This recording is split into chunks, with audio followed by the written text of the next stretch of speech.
I've been reflecting lately on Elijah, and he had this amazing mountaintop experience on the Mount of Carmel, where he just saw God work in such amazing ways, more than we ever have. And Queen Jezebel didn't like it, and she didn't like it that a lot of her prophets, the prophets of Baal, were killed, and so she threatened Elijah's life. That's right. He ran a long way, didn't he? He did. He ran away.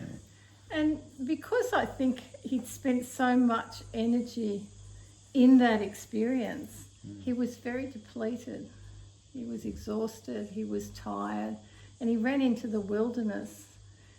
And God kind of nurtured him and fed him and let him sleep and recover from it. But then God asked him an unusual question. He says, Elijah, why are you here? And I was reflecting back to our experience of ministry at the end of last year when we'd come back from overseas. And we'd gone with such high hopes and expectations. But we got blindsided by some spiritual attack and by something that was long-standing in our relationship, just that we thought we'd resolved, really surfaced again. A familiar pattern. It was. And we'd done a lot of work on that over the years. And it really caught me off guard, completely by surprise. I was a bit astounded that it would come up again. When we came back, I really identify with Elijah because we were quite emotionally exhausted as well as physically exhausted. We'd done 3 major ministries. That took a lot of emotional toll on us. And we needed rest, but we needed something more. We needed to answer that question, why are you here? Because we were both in I'll speak for myself, I was in such a desolate place. I never wanted to minister again. And I wasn't sure about our relationship. We'd been through enough so that I knew that we could get through this and it would probably be better on the other side.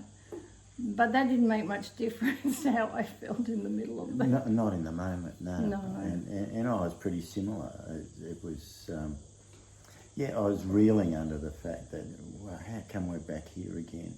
I'd done all the right things. I'd been praying for spiritual protection, and I was really confident in what God would be doing and how He would protect us.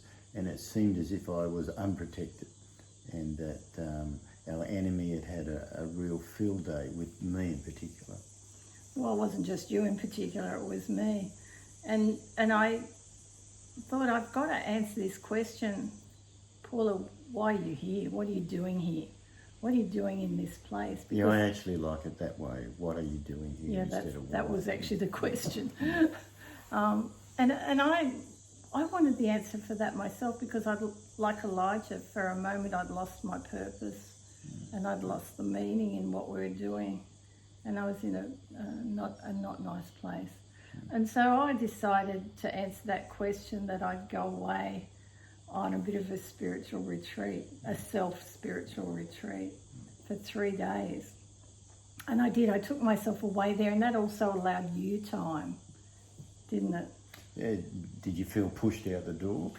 I wanted to get out the door. It was mutually beneficial, that one, because I was glad to be able to just spend the time at home in the place that I'm familiar with and live at my rhythms for a little bit. Without your presence in a sense, and engaging with you, but just to be left alone. And I didn't have a car, so I was fairly isolated and confined to base, and it was good for me.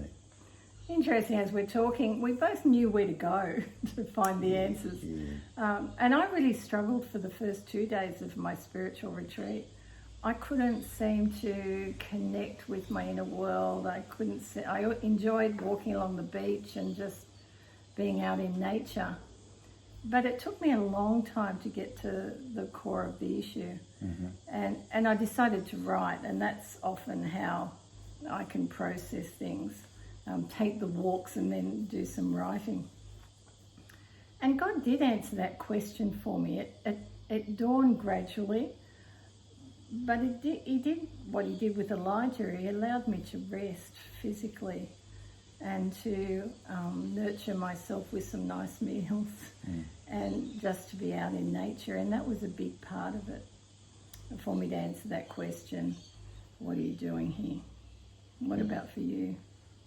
Oh, well, my rest was being at home with the familiar places, and it was fascinating for me. I felt the presence of a real spiritual war going on, not only for me but for our relationship and for you as well.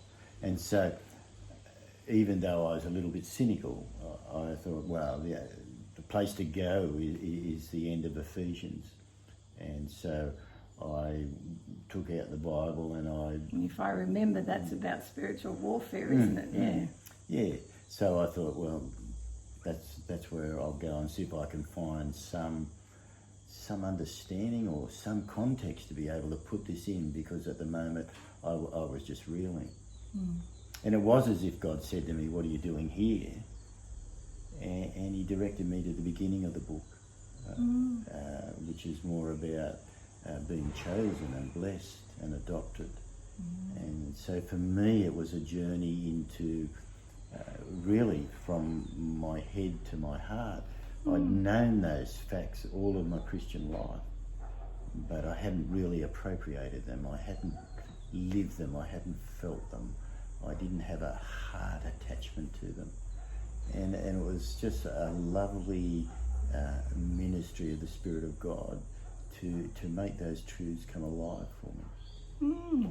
And when I came back, I really noticed the difference in you. You had your frown was gone. You had a lightness in your eyes and on your face. Something fundamental really changed for you. Oh, it did. I don't know any other way to express it. Words don't seem adequate.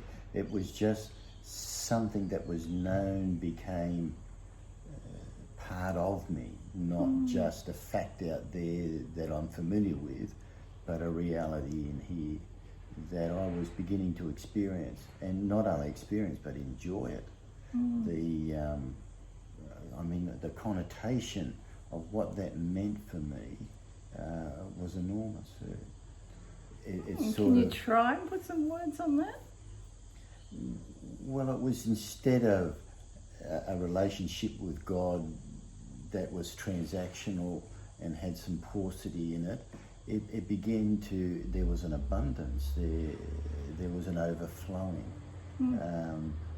which was a lovely experience for me. Usually I'm quite contained and measured, but this was not measurable and a bubbling. I can remember reading in a commentary that the first number of verses there in Ephesians were just one sentence, one of the longest sentences in the Bible. And I looked at it and all the facts and what it contained, and I could imagine Paul just babbling out these truths that he was so passionate and vibrant about. And I caught a sense of the bubbliness of it, the like a trickling, a mountain stream flowing and bubbling and jumping from here to there. And yeah, it became part of me, which was lovely. How did that come into the issue that we came home with and our relationship? Well, I think God was saying, well, what are you doing here? This is you don't have to stay in this place. I have all this abundance over here that you haven't even begun to touch. And even though those things are happening, there's another part of, it's like having joy in the middle of adversity and painful stuff. There's a place, a safe place that I can go to, a place that reassures me that, hold on, I'm adopted. I have his very nature, and it lifts me above the the experiences and the suffering, the turbulence that's going on in my life.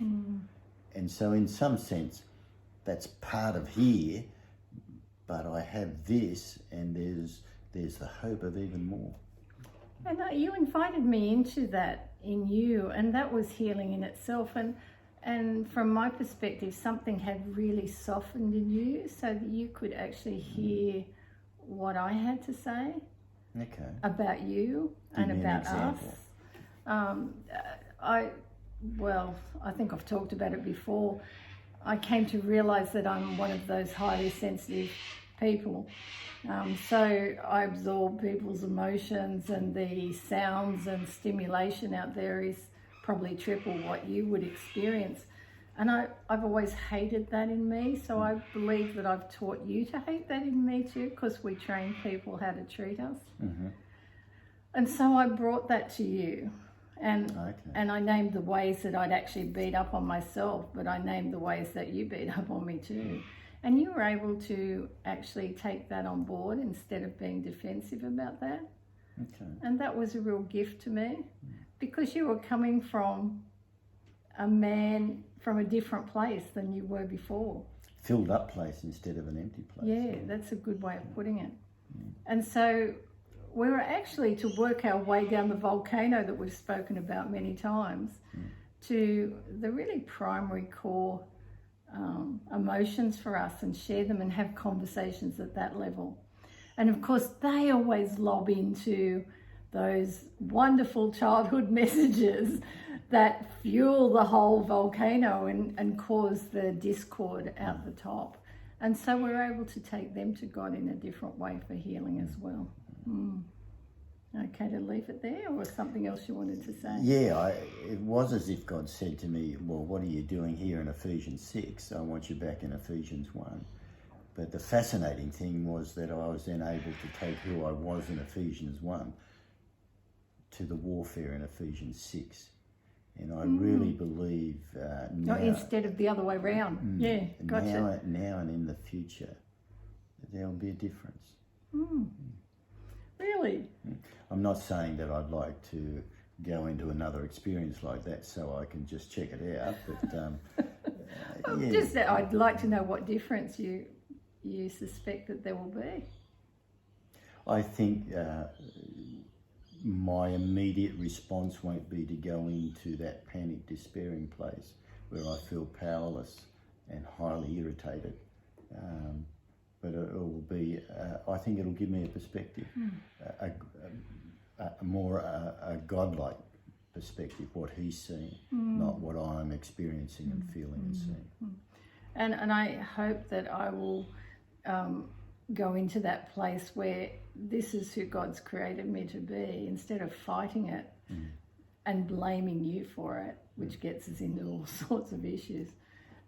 That I'll recognise it and actually ask for what I need. Well, that'd be good to experience, wouldn't it? Yes, it would. Do we ask for it? I'm not sure. Okay, we'll leave it there.